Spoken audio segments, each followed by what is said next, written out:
शेतकऱ्यांच्या जिव्हाळ्याचा अत्यंत प्रश्न म्हणला तर शेतीचे रस्ते। या शेतीच्या रस्त्यावरून अनेकदा शेतकऱ्यांना मोठमोठ्या न्यायालयाचे वर्षोनवर्षे खेटे मारावे लागतात, तरी हे प्रश्न सुटत नाहीत। मात्र सध्या मराठवाड्यामध्ये एक वेगळीच मोहीम राबवली जात आहे आणि प्रत्येक तालुक्याच्या ठिकाणी सस्ती अदालत ह्या मोहिमेच्या अंतर्गत शेतकऱ्यांचे शेती रस्त्याचे प्रश्न निकाली काढण्याची मोहीम सध्या लातूर जिल्ह्यामध्ये सुरू आहे। मी आत्ता जळकोटच्या तहसील कार्यालयामध्ये आहे। आत्ताच तहसील कार्यालयामध्ये देखील जळकोट तालुक्यातल्या शेतकऱ्यांच्या शेती रस्ते संदर्भात सस्ती अदालत संपन्न झाली आहे। आपल्यासोबत तहसीलदार जळकोटचे राजेश लांडगे आहेत। किती शेतकऱ्यांनी प्रश्न आणले होते, ते कसे निकाली लागले आणि ते केव्हा रस्ते मोकळे होणार आहे, या संदर्भात आपण त्यांच्याकडून सविस्तर जाणून घेणार आहोत। सर, आता सस्ती अदालत आपण घेतली, एकूण किती शेतकऱ्यांचा सहभाग होता आणि हे प्रश्न कसे सोडवणार, काय सांगा? प्रथम तर मी माननीय विभागीय आयुक्त संभाजीनगर आणि जिल्हाधिकारी महोदया जिल्हाधिकारी कार्यालय लातूर यांच्या मार्गदर्शनाखाली आपण सस्ती अदालत नावाचं अभियान सुरू करत आहोत। तर सर्व पत्रकार बंधूंना माझी अशी विनंती आहे की जळकोट तालुक्यामध्ये सर्व गावामध्ये याची प्रचार आणि प्रसिद्धी करावी। महिन्याच्या दर दुसऱ्या आणि चौथ्या शुक्रवारी सस्ती अदालत अंतर्गत आपण मग ते तहसील कार्यालयाच्या स्तरावर असो किंवा मंडळ स्तरावर असो, जेवढेही आपले रस्त्याचे प्रकरणे प्रलंबित असतील त्या प्रलंबित रस्त्याच्या अनुषंगानं आपण या अभियानांतर्गत जेवढे रस्त्याचे वाद मिटवता येतील तेवढे तात्काळ मिटवण्याच्या संदर्भात आपण अभियान राबवत आहोत। आणि आज जळकोट तालुक्यामध्ये जवळपास आपण 12 रस्त्याच्या प्रकरणाच्या बाबतीत आज सुनावणी घेतली तहसील कार्यालयामध्ये आणि यातील 3 रस्ते असे आहेत जे आज सामंजस्याने ज्यांनी अडवले होते ते खुला करून देण्याच्या संदर्भात आज येथे सामंजस्याने तयार झाले। म्हणजे आज असं आपल्याला म्हणता येईल की 12 प्रकरणापैकी 3 प्रकरणामध्ये आज रस्ते मोकळे झाले आणि उर्वरित 9 प्रकरणामध्ये जिथे मोजणी करायची आवश्यकता आहे किंवा पांढरे रस्ते जिथे आहेत तिथे हद्दी खुणा निश्चित नसल्यामुळे त्या हद्दी खुणा दर्शवण्यासाठी आपल्याला भूमी अभिलेख कार्यालयाची मदत घ्यावी लागणार आहे आणि भूमी अभिलेखचा प्रतिनिधी नकाशा घेऊन जायमोक्यावर आमचे तलाठी मंडळाधिकारी नायब तहसीलदार जातील आणि शेतकऱ्यांना तो पांढरा रस्ता मोकळा करून देण्यात येईल।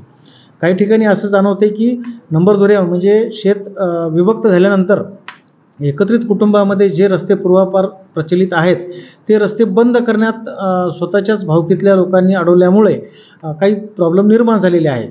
तर अशा प्रकरणामध्ये सविस्तर दोन्ही भावांना बोलवून त्यांच्या शेतीच्या मध्य भागावरून नंबर धोऱ्यावरून रस्ता देता येतो का याची चाचपणीसुद्धा आपण सस्ती अदालत या अंतर्गत आज केलेली आहे। तर आज मोस्टली माननीय विभागीय आयुक्त यांच्या संकल्पनेतून आणि माननीय जिल्हाधिकारी महोदयांच्या मार्गदर्शनाखाली तसेच आमचे उपविभागीय अधिकारी श्री सुशांत शिंदे साहेब यांच्या मार्गदर्शनाखाली सुद्धा आज आपण या अभियान जळकोट तालुक्यामध्ये यशस्वीरित्या राबवत आहोत आणि निश्चितच याचा परिणाम पावसाळ्यापूर्वी मोस्टली रस्ते आपण मोकळे करून देण्यात यशस्वी होऊ असा माझा मानस आहे। धन्यवाद। या प्रकरणामध्ये प्रकरण आल्यानंतर किती दिवसामध्ये हे प्रकरण निकाली लागेल, याला काही डेडलाईन आहे? सस्ती अदालतमध्ये उद्देशच असा आहे की जे प्रकरण लवकरात लवकर निकाली काढू। म्हणजे आज तुम्ही जाणतात की आज 9 मे आहे, म्हणजे पावसाळ्यामध्ये जर पाऊस सुरू झाला तर मग रस्ते काढण्याची प्रोसेस किंवा लोक पेरणी करतात, मग रस्ता देण्याच्या संदर्भात अनंत अडचणी येतात। त्याच्या दृष्टीने लवकरात लवकर मग ती मोजणी असो किंवा हद्दी खुणा दर्शवण्याची प्रकरणे असो किंवा सामंजस्याने मिटवण्याची प्रकरणे असो ती तात्काळ या अदालतीमार्फत आपण निकाली काढणार आहोत आणि नक्कीच या अदालतीच्या माध्यमातून आपण शेतकऱ्यापर्यंत पोहोचून, कारण शेतकरी जायमोक्यावर गेल्यानंतर तिथले वाद त्यांचे वाढतात असा आमचा एक अनुभव आहे।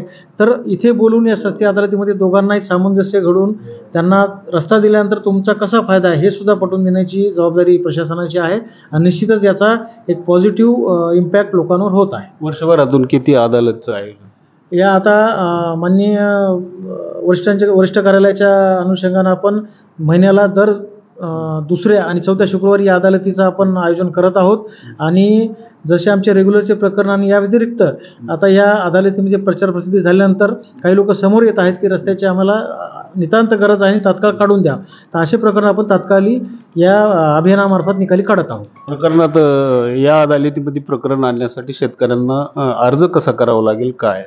अर्ज आपल्याकडे नवीन प्रकरण रस्ता पाहिजे असेल तर 143 खाली 100 MLRCचं 143 कलम आहे आणि मामलतदार खाली जे जुने वहिवाटीचे रस्ते आहेत जिथं अतिक्रमण झाले ते मोकळे करून देण्याचं आपण महसूल प्रशासनामार्फत कार्य करत असतो. आमचं सरळ आवाहन आहे शेतकऱ्यांना की तुम्हाला कसल्याही प्रकारच्या रस्त्याची अडचण असेल तर इथे येऊन अर्ज करावा. इथे आम्ही एक डेस्क लावलेला आहे जमाबंदीमध्ये महसूल शाखेमध्ये.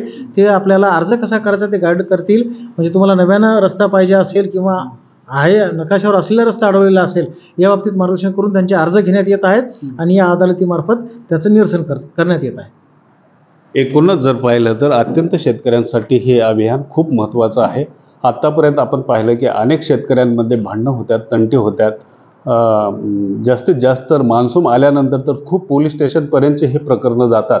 मात्र ह्या प्रशासनानं राबवलेल्या सस्ती अदालतीमध्ये हे बरेचसे प्रकरणं सामंजस्यपणाने शेतकऱ्यांचे सुटत आहेत. त्यात शेतकऱ्यांचा खूप जिव्हाळ्याचा प्रश्न सुटण्यासाठी या अभियानाची चांगली मदत होताना दिसत आहे. Rajendra Dhulshette, RRD news Marathi, Jalkot, Latur.